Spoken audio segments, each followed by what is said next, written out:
নির্বাচন যত ঘনিয়ে আসবে, 26শে বিধানসভা নির্বাচন, যেটা তৃণমূল কংগ্রেসের কাছে চ্যালেঞ্জ, বামপন্থীদের কাছে ঘুরে দাঁড়াবার চ্যালেঞ্জ, কংগ্রেসের ঘুরে দাঁড়াবার চ্যালেঞ্জ, আর বিজেপি ক্ষমতা দখলের চ্যালেঞ্জ, যা অমিত শাহ কেন্দ্রীয় স্বরাষ্ট্রমন্ত্রী নেতাজি ইন্ডো স্টেডিয়ামে তিনি বলে গেছেন।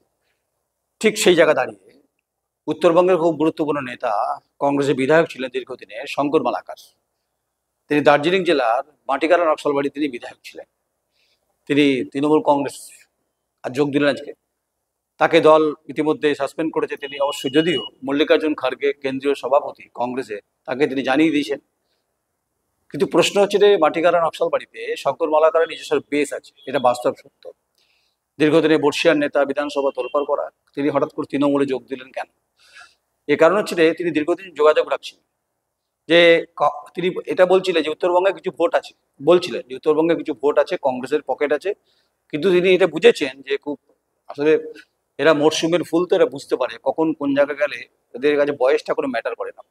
আপনি ছোট করছি না শঙ্কর মালাকার, আপনাকে ব্যক্তিগত স্তরে আপনারা ইন্টারভিউ আমার করার সৌভাগ্য অন্তত বেশ কয়েকবার পেয়েছি। তাই আপনি ঠিক বুঝে গেছেন যে ছোপ বুঝে কোপ মারা হয় না, অন্ধকারে কোপ মারেননি, দিনের বেলা কোপ মেরেছেন, একদম ঝোপে কোপ মেরেছেন, যে 26-এর আগে যোগ দিলে টিকিটটা পাওয়া যাবে। মূল মুদ্রা হচ্ছে এটা।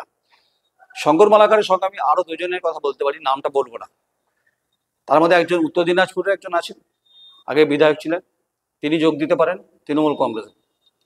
আরেকজন পুরুলিয়া জেলার বর্ষিয়ান নেতা, নাম করছি না, বুঝে নিতে হবে আপনাকে, আমার হাসি দিয়ে আপনাদের বুঝে নেওয়া উচিত আমি কার কথা বলতে চাইছি।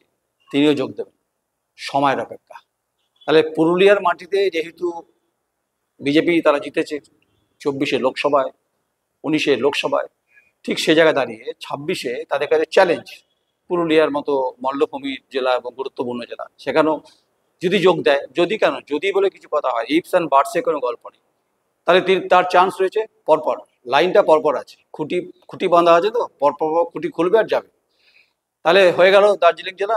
এবার উত্তর দিনাজপুর যদি হয়ে হবে খুব তাড়াতাড়ি, আমি যতদূর জানি হবে, আর হচ্ছে পুরুলিয়াতে হবে। তাহলে তৃণমূল কংগ্রেসের যে সংখ্যাটা বাড়ছে, এটা তো বলছে, তারা কি বলছেন যে মমতা বন্দ্যোপাধ্যায় উন্নয়ন দেখে এত উদ্বুদ্ধ হচ্ছেন, কংগ্রেস থেকে তারা তৃণমূলে যোগ দিচ্ছে।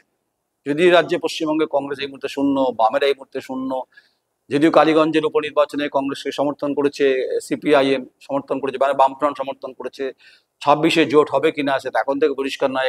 এখনকার যিনি সভাপতি শুভঙ্কর সরকার, তিনি বলতে পারবেন, এআইসিসি রাহুল গান্ধী বলতে পারবেন, মল্লিকার্জুন খড়গে বলতে পারবেন না, কারণ শেষ কথা সোনিয়া গান্ধী, রাহুল গান্ধী বলতে পারবেন, এবং Priyanka Gandhi in added of Priyanka Gandhi. অর্থাৎ 26-এ যদি জোট হয়, রেজাল্ট কি হতে পারে এখন পরিষ্কার হবে না। কিন্তু কংগ্রেসের যে ক্ষয়িষ্ণু পরিস্থিতি থেকে কিছুটা উত্তরণ হচ্ছে, সেটা কিন্তু অধীর চৌধুরীর কথাবার্তা পরিষ্কার হচ্ছে। দেখুন, আমি গণৎকার নই বা আমি কোনো অ্যাস্ট্রোলজার নই, আমি রাষ্ট্রবিজ্ঞানটা বুঝি, অন্তত পলিটিক্যাল ডেমোক্রেসিটা বোঝার চেষ্টা করছি, যে যারা যারা দল পরিবর্তন করে বিভিন্ন সময়, বিভিন্ন ফুলের স্বাদে, মধুর স্বাদে, তারা নিজের ক্ষমতার জন্য করে। বয়স তাদের কাছে কোনো বাধা হয় না। আসলে এরা কখনই চান না যে নিজের জায়গা ছেড়ে নতুন প্রজন্ম উঠে আসুক। এটাই ভারতবর্ষের রাজনীতিতে হওয়া উচিত, যে একটা জেনারেশন টু জেনারেশন ক্ষমতা দখল করে আছে, বয়স 80, কারো বয়স 82, কারো 70 পেরিয়ে গেছে, তবু ভোটে দাঁড়াতে হবে, পার্লামেন্টে বলতে হবে কথা, রাজ্যসভায় কথা বলতে হবে, বিধানসভায় কথা বলতে হবে। তাই শঙ্কর মালাকার তিনি কিন্তু যোগ দিয়ে দিচ্ছেন, আর বলার কিছু নেই। এখন ওখানে কিন্তু লড়াই আছে, গৌতম দেব আছে, দীর্ঘদিনের নেতা আছে ওখানে, বিভিন্ন নেতা আছে তৃণমূল কংগ্রেস, যারা দীর্ঘদিন তৃণমূল কংগ্রেসটা করছিলেন, তাদের সঙ্গে লড়াই করতে হবে শঙ্কর মালাকারকে। মালাকারকে রিপ্লেসমেন্টে জায়গা দিতে হবে। তিনি টিকিটের ব্যাপারে নিশ্চয়ই বার্গেনিং করবেন এবং টিকিট চাইবেন, এটা কথা এবং কনফার্ম কথা হয়েছে বলে তবে তিনি করেছেন। যাই হোক, আপনারা মজা নিন, দাঁড়িয়ে দাঁড়িয়ে উপভোগ করুন। আর কংগ্রেসে আরো দুজন বিধায়ক, প্রাক্তন বিধায়ক, এখন বিধায়ক নেই, তারা যোগ দেবে। একজন অবশ্য ফরওয়ার্ড ব্লকে ছিলেন, পরবর্তীকালে তিনি কংগ্রেসে যোগ দেন, তিনিও আসতে পারেন। এখন মমতা বন্দ্যোপাধ্যায় সম্পর্কে মন্তব্য করছেন, কটু কথা বলছেন ঠিকই, ওটা জাস্ট আই ওয়াস। এখনো ব্ল্যাক আউট হয়নি, কিন্তু বেশ কিছু মানুষজন ব্ল্যাক আউট করবে, কারণ তৃণমূল কংগ্রেসের দিকে আসতে চাইছেন। আর ক্ষমতা সিংহাসনে বসতে সবাই চায়, আমি চাই না, আমিও চাই ক্ষমতার, মানে আমি চাই গণতন্ত্রের বিরাট একটা ভূমিকা আমি পালন করতে চাই, কিন্তু আমার কোনো রাজনৈতিক কোনো দর্শন নেই, বা আমি রাজনীতি কোনো সিটে বসতে, হট সিটে বসতে চাই না।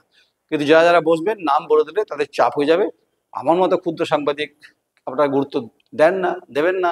কিন্তু আরো দুজন আছে তালিকায়, তারা কিন্তু তৃণমূল কংগ্রেসে অরূপ বিশ্বাস এবং হচ্ছে এই সুব্রত বক্সিদের হাত ধরে কিন্তু জয়েন করবে, জয়প্রকাশ দাসের হাত ধরে জয়েন করবে।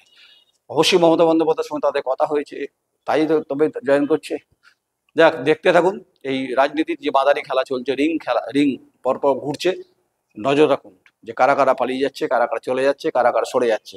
আর তৃণমূলের ঘরের কি অবস্থা, যারা পুরনো তারা তৃণমূল কংগ্রেস তাদের কি অবস্থা, এগুলো কিন্তু এবারে 26-এর নির্বাচনে কিন্তু কাটাচাড়া হবে। নমস্কার, আমি নয়ন রায়।